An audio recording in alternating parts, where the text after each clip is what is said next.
came back. I'm so excited. I had such a great time with you yesterday, and I've been looking forward to seeing you again. And I wondered when I would see you again. Oh, and I think I even see some new faces out there. Hi, new friends. My name is Molly, the entomologist, and I study bugs. And this is my friend Buzz the bee. Psst, Buzz, say hello to everyone. Buzz? Oh. What's wrong? Oh, sorry. I was thinking about that fancy name you called me yesterday. It was like something impatient. Oh, yes, Bombus impatiens. That's your scientific name. Yeah, I've been thinking about that. And I've decided that it fits me perfectly because I am impatient. Well, but that's not exactly what I said. That's what I heard. And that's how I feel. I'm impatient. I'm tired of being told that I can't have friends over, I can't go to summer camp, I couldn't even have a birthday party. Did you know I'm feeling pretty impatient and lonely? I had a birthday recently, and I couldn't have a party with all my friends. Well, did you celebrate another way? Well, yeah, but I mean, it wasn't the same. Yeah. Some of my friends drove by my house and they dropped off cards, and I mean, some of them did decorate their cars for my birthday, but I mean, it wasn't the same. I want to be with my friends and my grandparents and my cousins and, sometimes even my school teachers. Well, even though I don't miss the schoolwork. I see that. Well, I didn't realize that you were feeling this way too. And a friend of mine was just telling me that she's feeling the same way, that feeling impatient. Let's listen. So we've been social distancing for like 3 months now.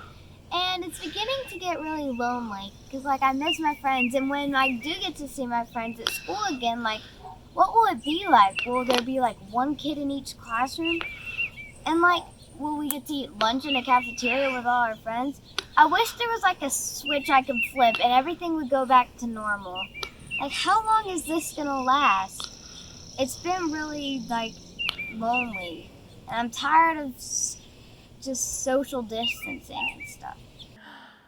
Goodness, those are some deep, deep feelings. And yesterday, we were able to find someone in the Bible that was struggling with that feeling of feeling disconnected. And today, I bet we can find someone who is feeling pretty isolated and probably pretty impatient too. I mean, you have heard of Noah, right? I mean, yeah, the guy that built the boat. Right. So let's see if Noah ever felt the same way. Let's think about Noah's story. So you can find it for yourself in Genesis chapters 6 and 7. That's in the Old Testament, so right at the beginning of our Bible. And those chapters tell us that Noah was a righteous man whom God told to build a boat. So because Noah kept doing the things that God asked him to do, God gave him a really big job to build this boat and then to gather animals from all over the world into that boat because there was a flood coming and God wanted Noah to protect them. And so Noah obeyed, and God did exactly what God said he would do.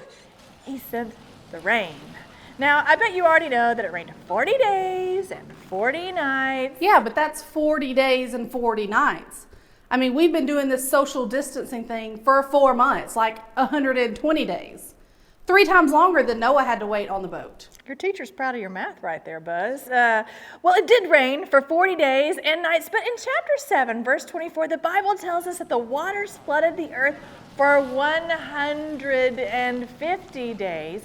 For 150 days, Noah waited on the boat with just his family and the animals. God told Noah that the flood was coming, and God told Noah how to survive the flood. But God never told Noah how long it was going to last. That I didn't realize that about Noah because that's how I feel. Because when we've been told you're safer at home, wear your face covering, wash your hands, stand 6 feet apart from each other. But nobody's told us how long this thing's going to last. Not only did God not tell Noah how long it was going to last, he also had him build a special kind of boat. In this boat, you were not able to steer because it did not have a rudder. So Noah had no control over where this boat was going to go. Noah only had the jobs of taking care of his family and taking care of the other animals on the boat. But after the mountaintops became visible, Noah waited 40 more days, and then he sent out a dove.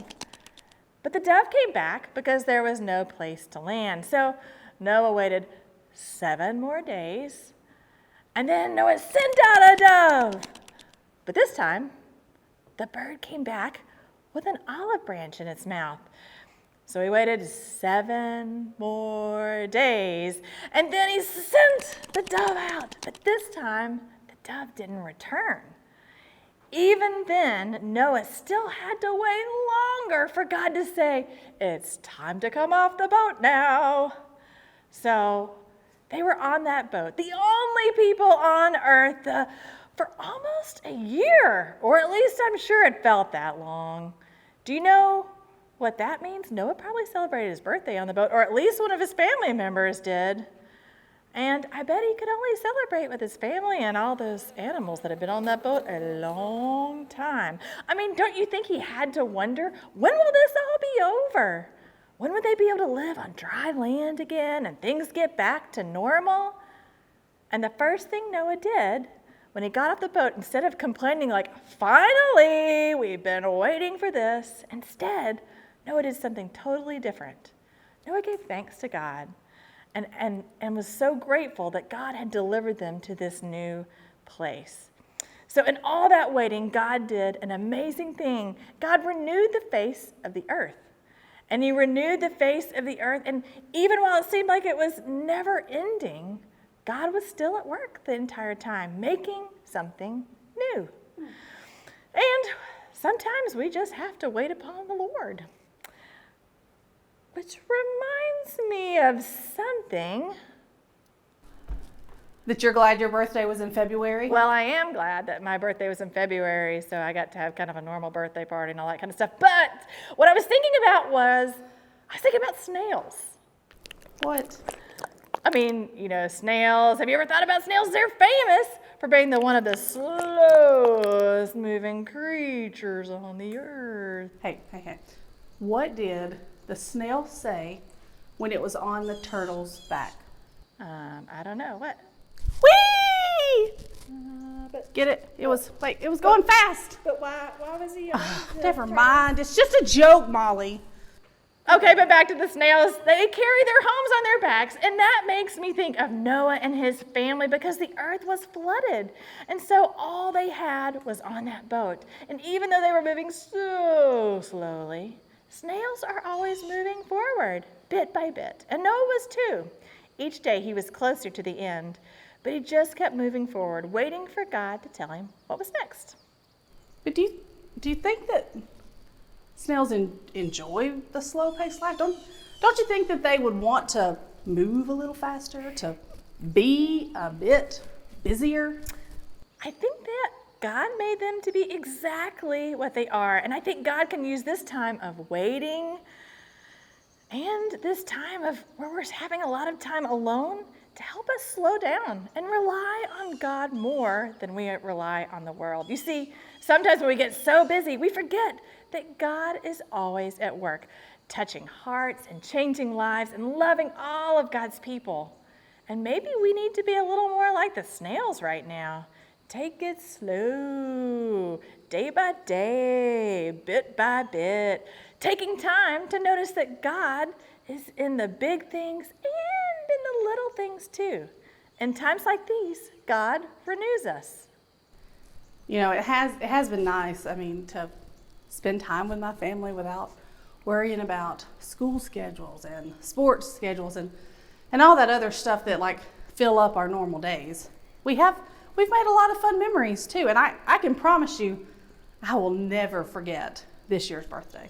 I bet you won't. And God tells us in the Word that we should wait on Him. So in Psalms 27:14, God says, "Wait for the Lord, be strong and take heart, and wait for the Lord."